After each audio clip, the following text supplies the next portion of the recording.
the 15th day of July, 2025.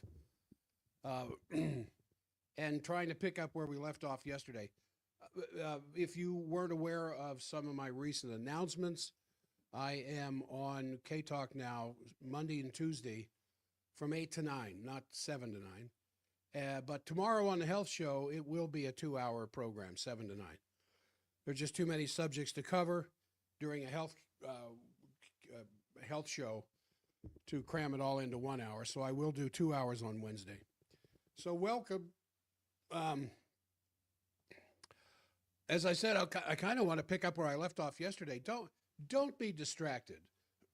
As I was watching the national news this morning and getting a jolly good old laugh, don't be distracted by these indigestible news feeds and these blog posts that are coming your way on every variety of topic possible.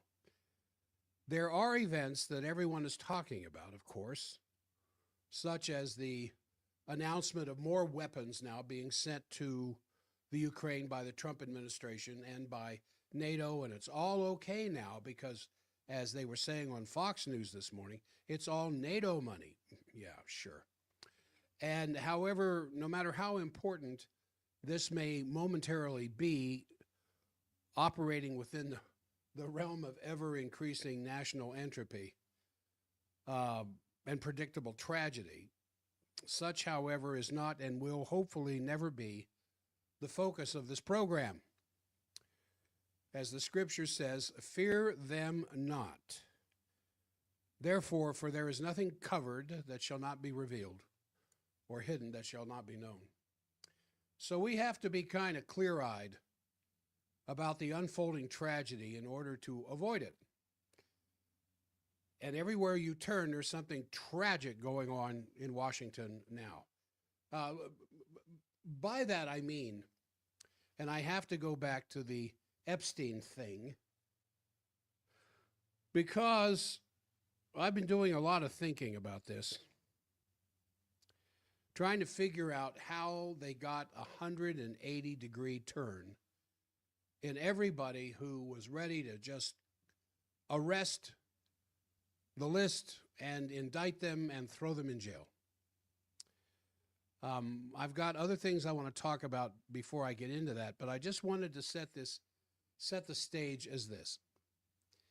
Suppose you were in a position that you saw the inside workings of some terrible criminal organization, and somehow you became privy to the operation, to the facts, the figures, the personalities, the MO of behind what was going on, and that you had all the proof necessary to expose it and to reveal it, and you were in a situation where you could be protected if you were to blow the whistle and expose this huge criminal operation that involved everybody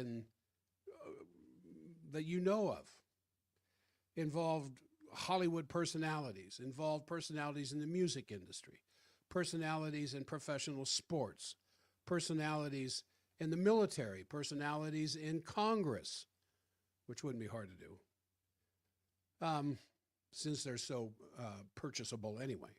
And you had all this information, and you were in the limelight, and you were being featured on television and all the news programs, everything else, and here you were, ready to expose what would clean out the bowels of the country and perhaps put us on a pathway to light.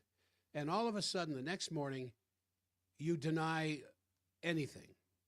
No, there aren't personalities, and no, there weren't people in Hollywood, and there weren't people in the sports or the political world or financial world. And no, I don't have any evidence because there is no evidence to have because nothing ever happened.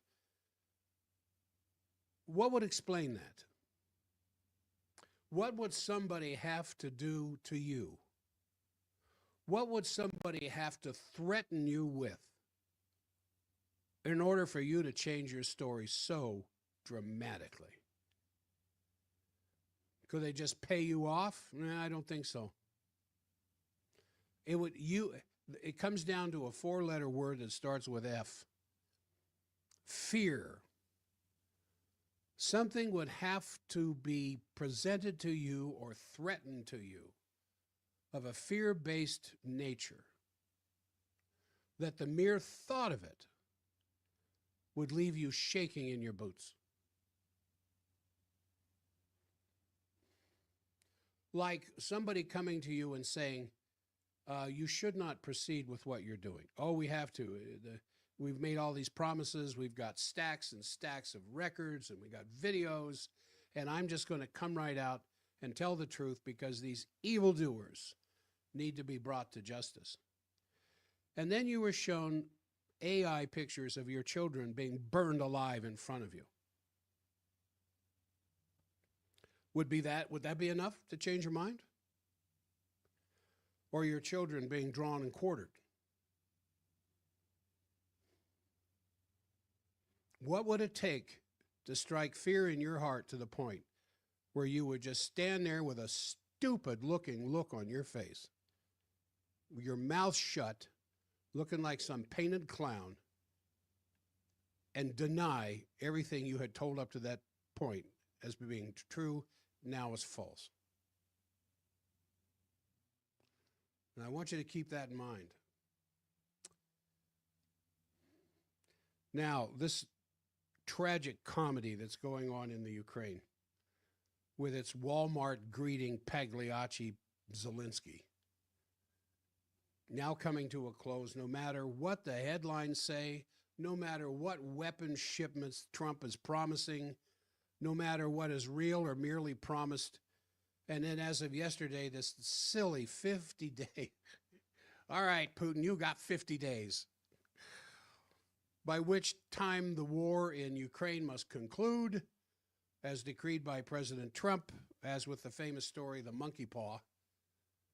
However, we should not only wish for the Ukraine war to end in 50 days, because that wish might be granted in ways that neither the United States nor Russia nor anyone else in the world except for the haters of mankind would intend.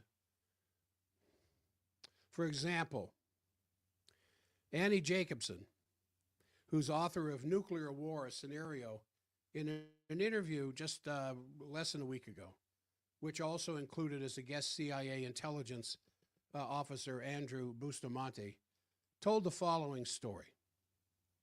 Quote, "So this goes back to your terrifying point about miscalculation or mistake. I think that the mistake is where the real threat lies. People at this table, and there were several in the discussion, might remember in November the UK gave, and I'm talking about the Ukraine-Russia conflict right now, the UK gave the Storm Shadow to the Ukraine. And Ukraine, we gave them the ATACMS.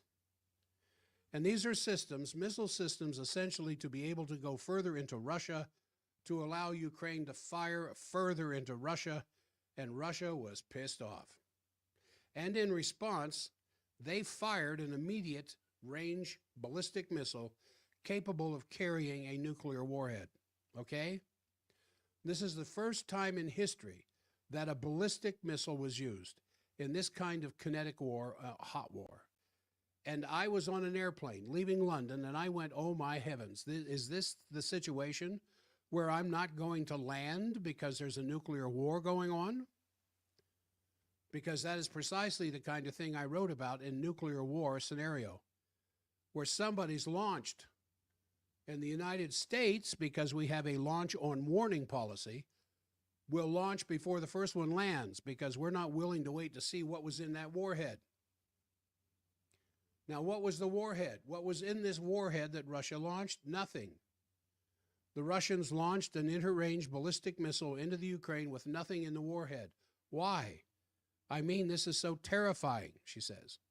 Well, we learned later that Lavrov went on television and he said that he had notified his American counterparts in advance. I was taken into the State Department to see where the advance notice came into, and it's called the NNRRC, the National Nuclear Security Center, in the State Department. I'm messing up the name, but it's known as the NNRRC. and it's inside the State Department, and it's basically, hello, we're not at war room. That's a good name for it. Hello, we're not at war room. Meaning every 90 seconds, you hear a bing, bing, bing. And that's all you hear. And I was with the Assistant Secretary of State who said, Annie, that's the Russians telling us we're not at war. And she explained to me that Lavrov, the Russian foreign minister, when he said on TV, went over everybody's head, including mine. Oh, we notified our American counterparts, he said. But what did that mean?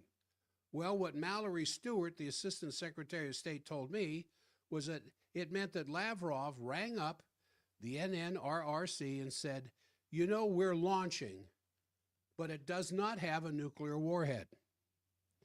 Then Andrew Bustamante said, well, that's a big deal, and I don't think the average person understands how big a deal that was.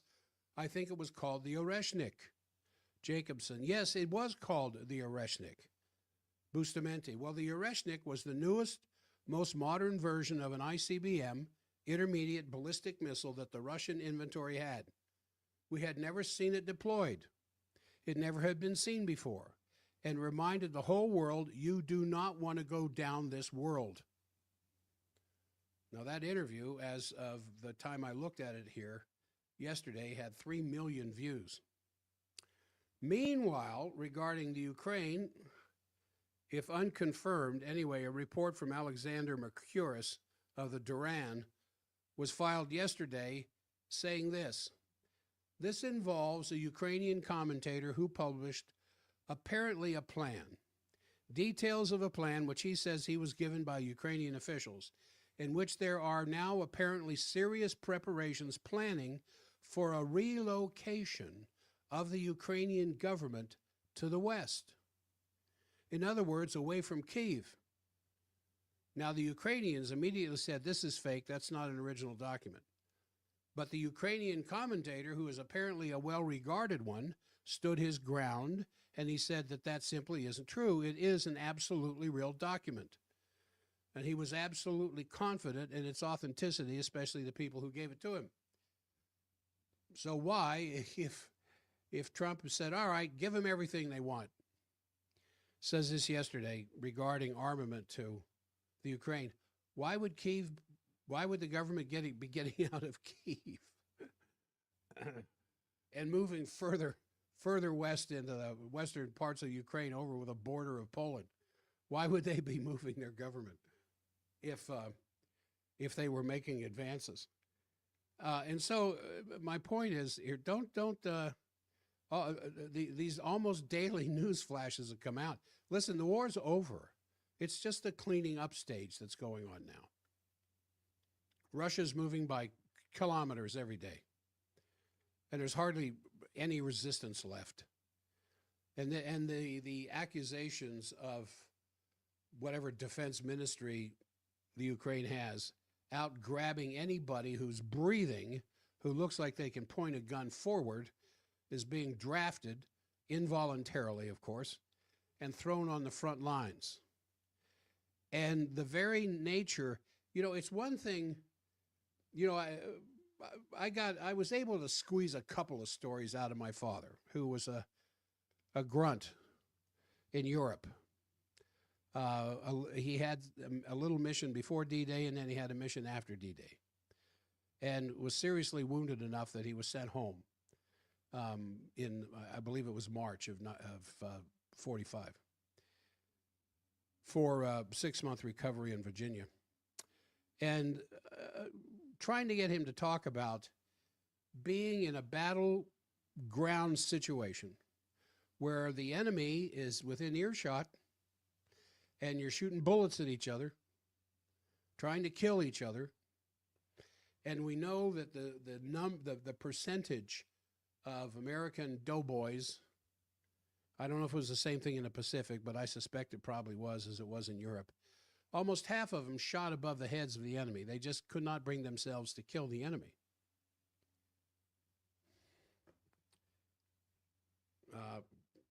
K-Talk's got a break.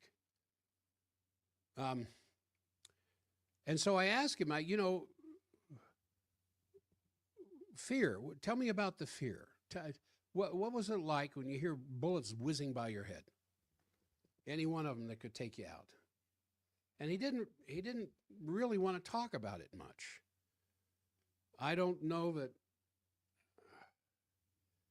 I can only imagine why, but he, a couple of things would leak out like, well, what a stupid question, Jack. Of course, you're scared to death, but you don't let your fear get to you.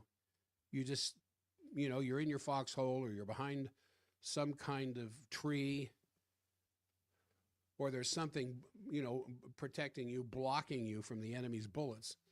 And so you don't have time to get scared. Now that's 1945 from 44 on, following D-Day up through 45, face to face with the enemy across a field or whatever else. But that's not the case today. What they have today are drones. And these drones dog you. It's, imagine a teenager being grabbed off the streets somewhere in the Ukraine, taken to a camp where you got 2 weeks to learn which end of the gun the bullets come out of and how to aim it. And then you're immediately transported to the front line where there's a drone there waiting with your name.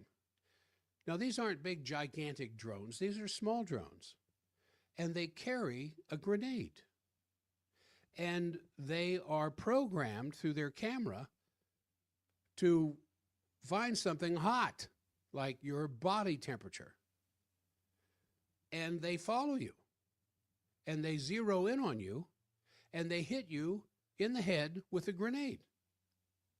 And no matter how many trees you run around to hide behind, or what kind of armament that is sitting there with its tracks blown off, but you're hiding behind it, these things will circle, they'll dive, they'll go underneath, they'll go around, they'll dive down on you, because that's what their target is.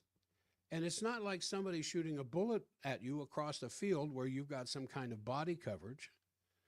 This thing will dog you all. I've seen the videos. And they'll come right after you, and eventually there's a flash, and then the screen goes black while you're there in pieces on the ground, not from a bullet, but from a drone. That's the state. That's the condition of frontline warfare. Now, I bring this up because that kind of horror, that kind of terror, is causing massive desertions in what's left of the Ukrainian army. And they're deserting into the hands of the Russian military, who treats them better than the idiots who sent them on the front line. They feed them, they dress their wounds, they protect them. Of course, they disarm them, but they get them ready for the next prisoner exchange. Now, as in Shakespeare's Antony and Cleopatra, the veracity of the rumor is usually less important than what the very existence of the rumor itself expressed. And nothing done by anyone in NATO, including the United States presidency, can reverse the defeat on the battlefield there, which has been inevitable for months. And this includes escalation with more weapons. No matter how many weapons Mr. Trump wants to send over to the Ukraine, or with all the sanctions, or for the reasons that I was just telling you about the nuclear drama in Annie Jacobson's story, loss of the fragile trust that now exists, the loss that exists, not the trust, between Russia and the United States can mean that the slightest miscalculation or careless ignoring or dismissal of some kind of a warning that goes against the prevailing opinion, including that as of the president of a nation can cost humanity everything. Instead, you want to investigate reality, not virtual reality. The call of mankind now is to rely on our ideas, not our artificial intelligence. We stand for sovereignty of principles, not the rule of law. The laws change. The rulers of the laws change. Principles don't change. So, with all of the crap that's being presented out there as news events and news feeds, don't be fooled. By the same token, don't be dismayed. It's not all over by any means. So even when Trump announces yesterday in the Oval Office, while meeting with the NATO Secretary General Mark Rudy Tutti Frutti, that he's going to be sending weapons, including 17 Patriot missile systems to Europe, which will replace any of the other Patriots and other military material that the NATO countries are sending to the Ukraine for their use in the war. He says the NATO countries are going to be paying for the U.S. munitions in full. And I saw that on Fox 13 this morning, where they were kind of bragging. Oh, don't worry, it's not your tax dollars that will be paying for these Patriot systems. These other countries are going to be paying for it. This is what I was talking about at the beginning of this, of what I was saying, of this rant. These things change. It's not even every 24 hours. Sometimes it's every shift at work. These things change. And so Trump is making these wildly exaggerated statements, including the United States makes the best military equipment ever. He even came out and said Russia is 25 years behind us. Like their Oreshnik missile, there Iskander missiles, hypersonic missiles you can't shoot down. They're 25 years behind us. He also claimed that Russia's economy in shambles, when in fact it's the best it's been since the war started. And while Rudy fully backed him up on this, there was also the unproven claim that Russia has lost 100,000 dead in the war. Trump indicated that he was going to put 100% tariffs on Russia, and those trading with Russia, I think they're calling it secondary sanctions, if the war is not concluded in 50 days. And the major ones, of course, was Brazil, India, and China, the heart and core of BRICS.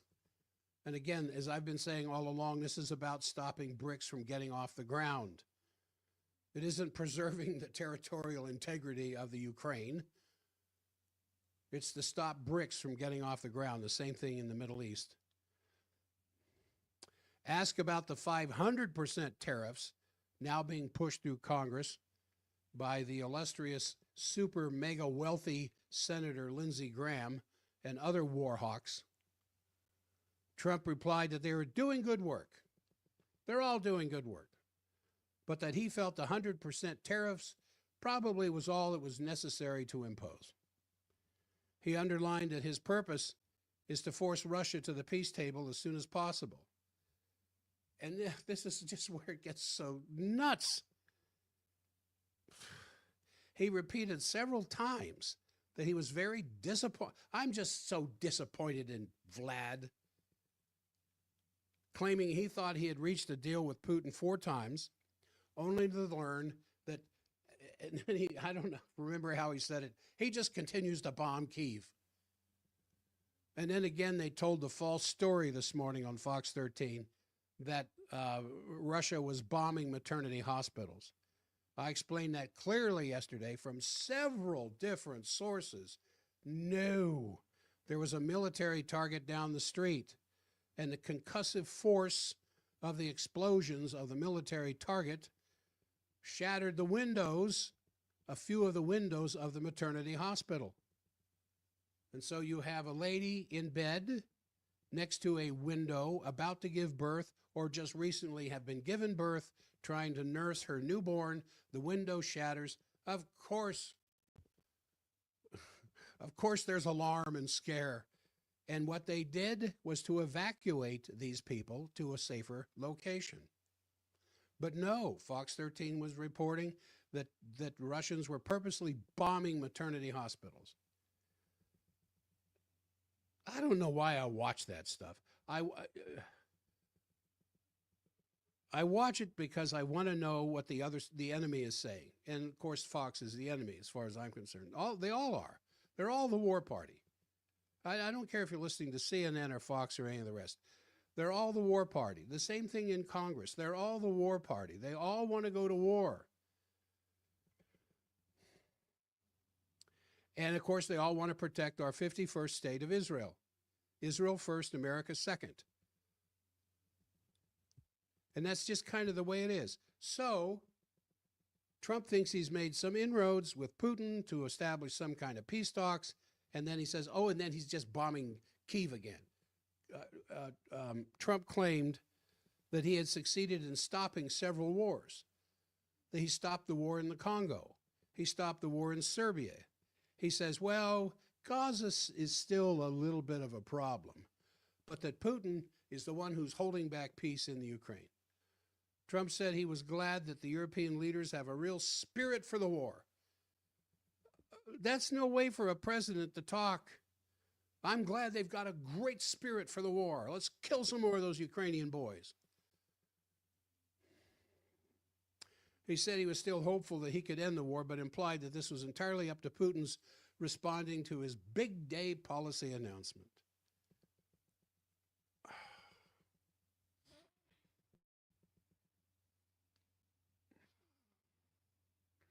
A couple of my friends who see the stream version of this, where I'm live on the screen and they see me do this, I put my hands over my face. I do that to stop myself from screaming. I don't have allergies.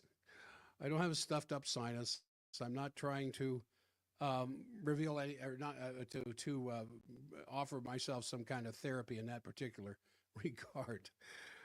It's just to keep myself from screaming. And there's definitely plenty here to scream about. All right, I got a couple of more things I want to go over before I get back to Jelaine. Say, hey, I'm ready to talk. And she's screaming from between the bars of her prison cell. I'm ready to talk. If you want to interview me, I'm ready. All right.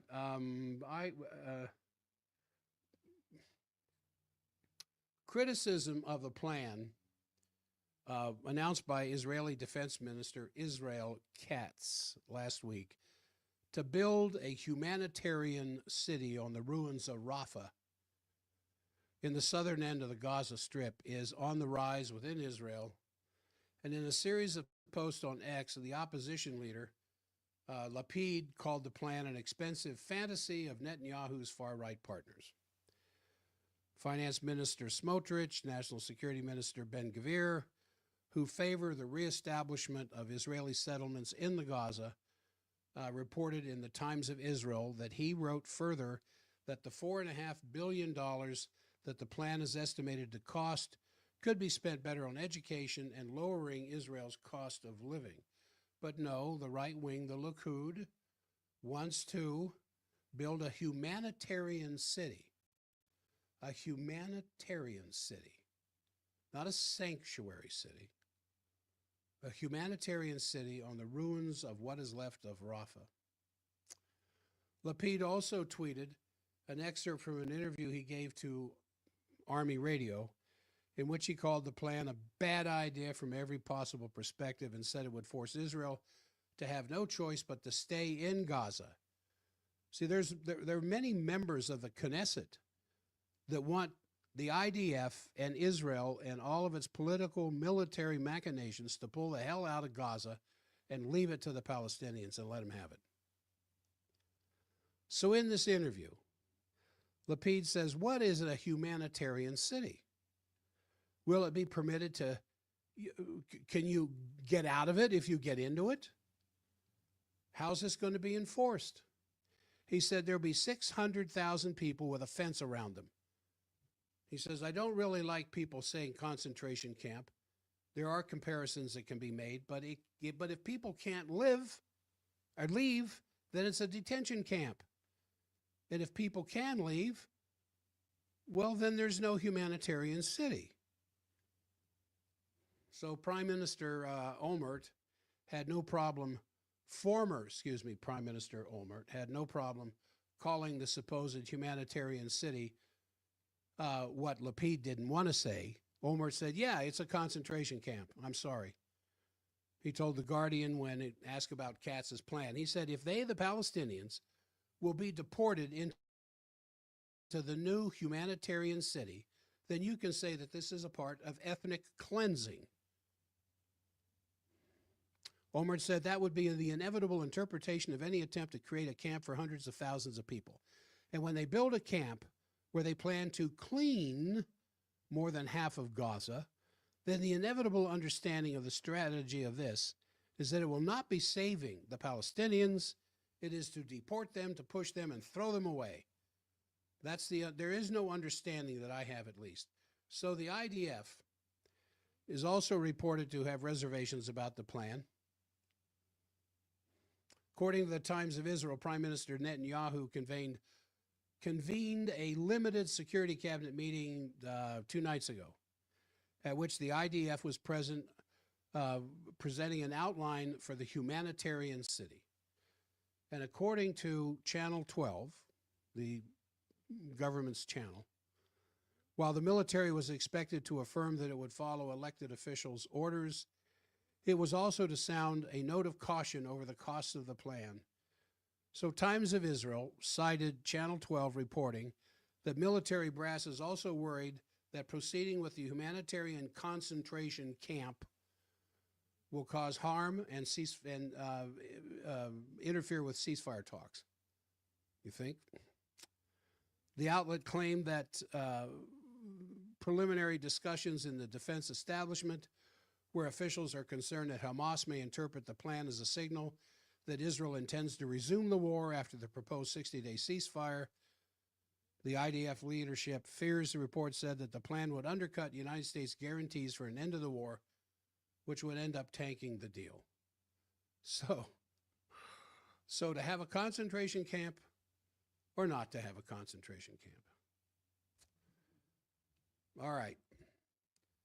Ghislaine Maxwell, ready to testify before Congress. And of course the headline, no one from government has ever asked her. No one from government has ever asked poor Ghislaine, who's rotting away in a high security prison. I think it's in Colorado.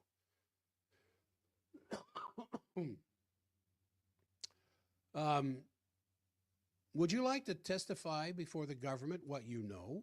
Would you like to talk about these files that don't exist? Would you like to come out and testify before Congress about this elite pedophile network that doesn't exist? So she reportedly is ready and willing to testify before the U.S. Congress about the full extent of Epstein's criminal empire and the very powerful men, more powerful than Epstein, mind you, who put this thing together.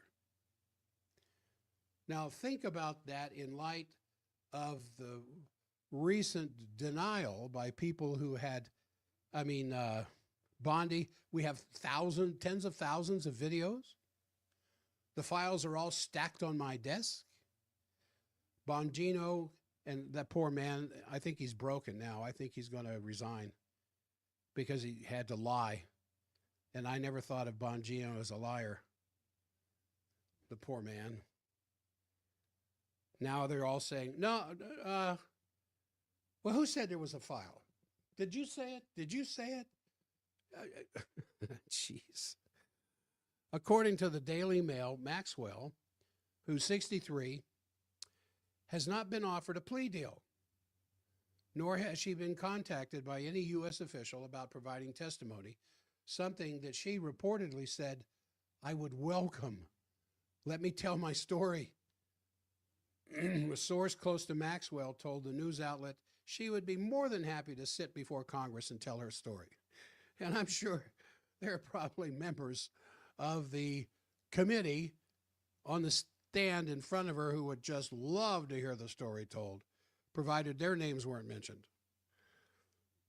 But no one from the government has ever asked her. She remains the only person jailed in connection to Epstein and would welcome the chance to tell the American public the truth. Remember about all of the indictments that were going to come? All the people that were going to be going to prison? So I have my states wrong. She's serving a 20-year sentence in the Tallahassee State Prison in Florida for her role in grooming and trafficking underage girls for Epstein and his network of high-powered friends, which included billionaires, politicians, academics, royalty, and, of course, celebrities.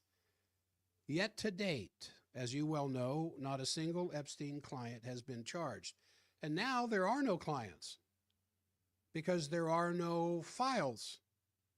And so there's no grooming and trafficking of underage girls for Epstein by Ghislaine Maxwell, and she's now serving a 20-year sentence for something that didn't happen. So earlier this year, she asked the Supreme Court to hear her appeal against a 2021 conviction on 5 counts of aiding convicted pedophile Jeffrey Epstein in his sexual abuse of young girls. And you see how empty all of these comments are because, well, it didn't happen. And now she's saying, let me tell my story. Well, why would anybody in Congress want to hear her story of something that didn't happen? So a source close to Maxwell told the Daily Mail that the former girlfriend of Epstein, who continues to protest her innocence despite her conviction, would welcome the chance to sit in front of Congress and tell her story.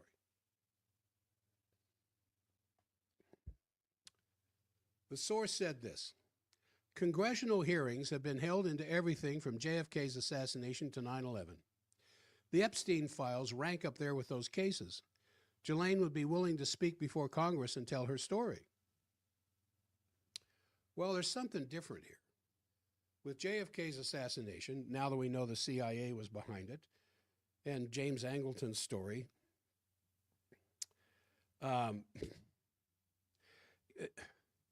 there's a few people, several of them are dead. Most of them are dead and gone.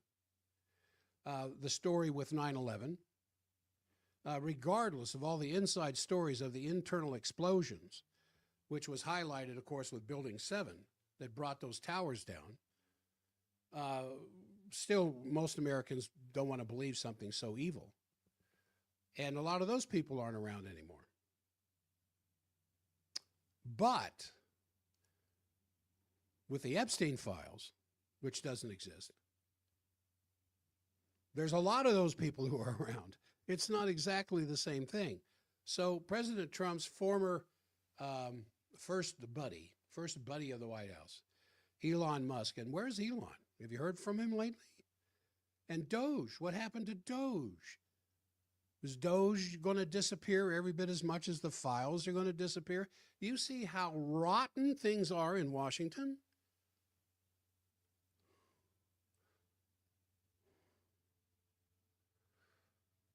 So Elon Musk sensationally claimed that there is a cover-up because Trump is mentioned in the Epstein files. Something sources close to Maxwell says is a false flag, because there are people who claim, yes, there are pictures of Trump with Epstein, and there are pictures of Trump on the island, but Trump was the first one, and I'm not saying this in his defense, I'm just saying this is something that I've observed up to this point, who was the first to break all contact with Epstein because they fell out over a business deal and Epstein's treatment of women. this informed source said. So there are no big shocks about President Trump and the Epstein files, but there's a lot of powerful men involved and a lot of money, and it simply is going to come down to following the money. And as insidious and horrific and disgusting as hurting hundreds of nubile sub-18-year-old women in the most heinous of use, there are more powerful things than that going on. And there are a lot of powerful names, people you probably have never heard of.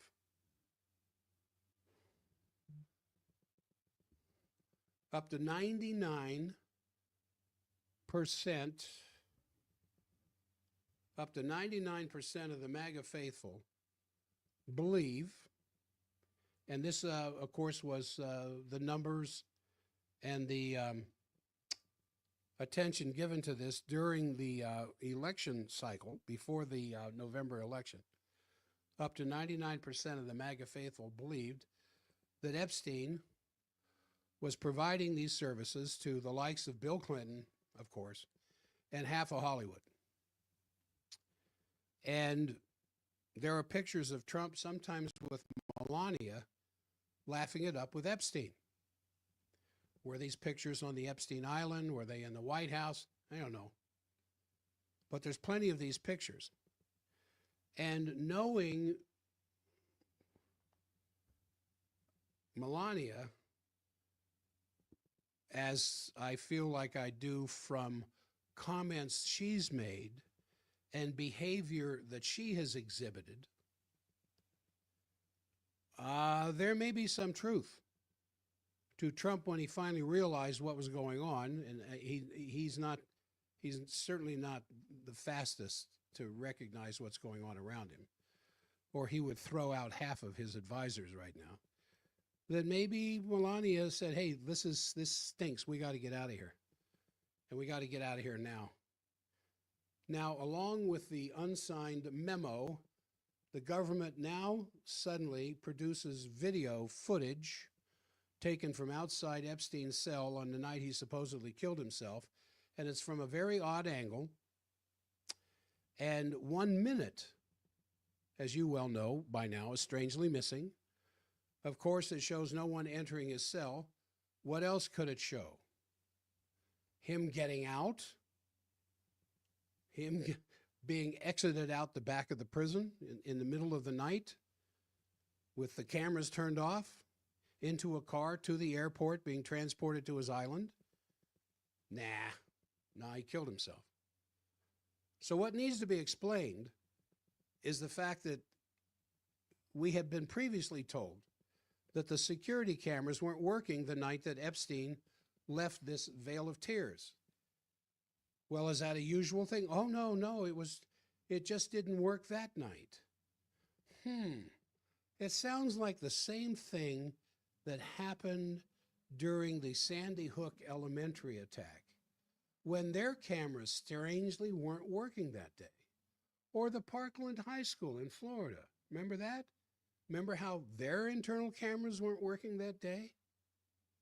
Or any other mass shooting event, the cameras strangely weren't working that day.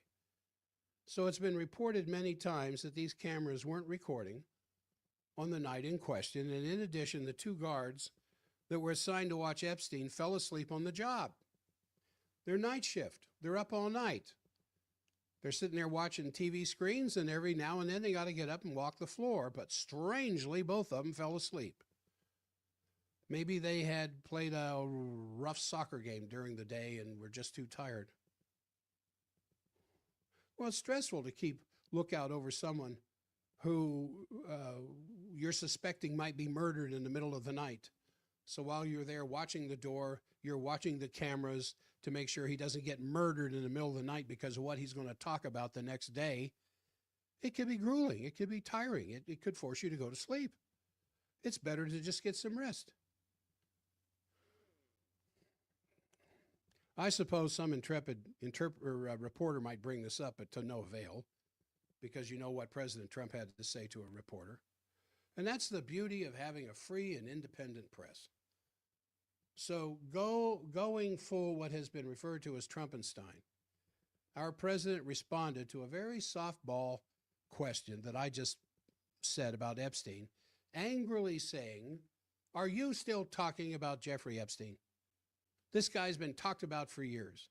Are people still talking about this guy, this creep? That's unbelievable. I can't believe you're asking a question on Epstein at a time like this, when we're having some of the greatest success and also the tragedy of what happened in Texas. It just seems like a desecration." Well, that's a way to blow off a painful question. At the same press conference, Pam Bondi stated that some of the video would never be released because of child pornography. Never going to be released, she said, without specifying whether this was the same child pornography she'd mentioned earlier that included Epstein, or some garden variety style child pornography that curiously often is found on Pentagon computers, Microsoft computers, and presumably computers at the Justice Department.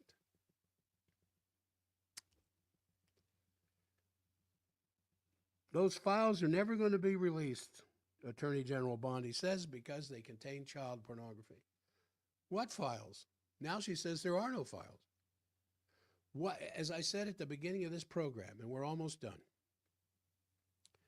what had to be shown to these people's faces to leave them white as chalk, blood drained from their faces, denying what they had been purporting for months up to that point in time?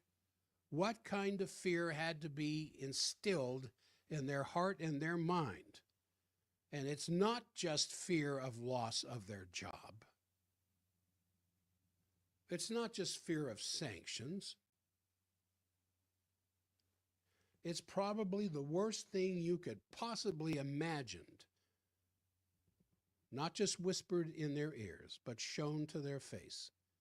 If you proceed one sentence further, this is what is going to happen to you and your children. God, I hope I'm wrong. So with a ridiculous answer like Bondi gave, we can't release what's on those files. There's child pornography in there. In every file? So with this ridiculous answer on top of his Justice Department's proclamation that there never was an Epstein list, Trump may well have ended the movement he was assigned to lead. This could be the end of the Trump administration. This could be the end of MAGA. There's a bunch of comments on X and a surprising number of just absolutely blind loyalists who remained loyal. The majority of the people understand the message behind this. We're not going to hold anyone in the big club responsible for anything. You know, the old George Carlin thing about the big club. And you're not in it. And there's not a damn thing you can do about it. We're not going to hold anybody in our club accountable for this. We are above the law. So keep peddling your conspiracy theories out there. We'll keep silencing the witnesses one after another until they all say, "What files?" And already the Trump bots are out there chanting, "Listen, it was never about the Epstein file." And Mark Levin, I can't tell you how disgusted I am with him. He says those people who are questioning all of this aren't real MAGA. He meant those of us who wanted the truth exposed about this mysterious math teacher turned billionaire sex trafficker and his illustrious clientele, that we're anti-Semites. At this point, after going down the rabbit hole for, I mean, how many years have you been going down the rabbit hole? For me, 50. I first stumbled on the fact that things may not be as they appear as early as 72, 73. That's 50 years ago. More than 50 years ago, I have been studying this stuff. I remember being just absolutely hypnotized by Bob Salter.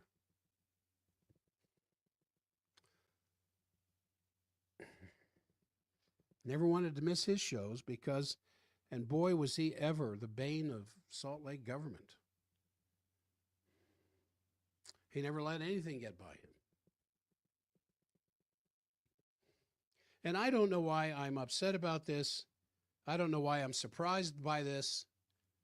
I shouldn't be, because this is just more of the same propaganda from the big members club, and I'm not a member, and neither are you. This, I think a real politician, you know, and there are some there. There's Massey and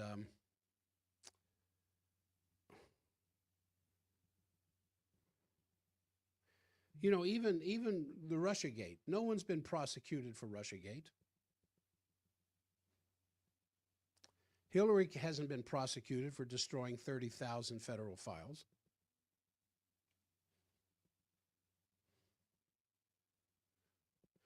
I mean, Alex Jones shedding tears on his program of disbelief and had Judge Joe Brown on air to concoct a Q-style story that Trump himself had possession of the Epstein list and was holding it back. I mean, every single supporter of Trump should be irate over this. The Democrats are supposedly demanding the list, and I don't know how long their demand's going to go on because there is no list. And there's a lot of powerful people who were friends with Epstein. Bill Gates' marriage may well broke up over this. Well, I'm going to leave it off. I'm going to end at this point because the K-Talk interrupt is going to come on here any minute.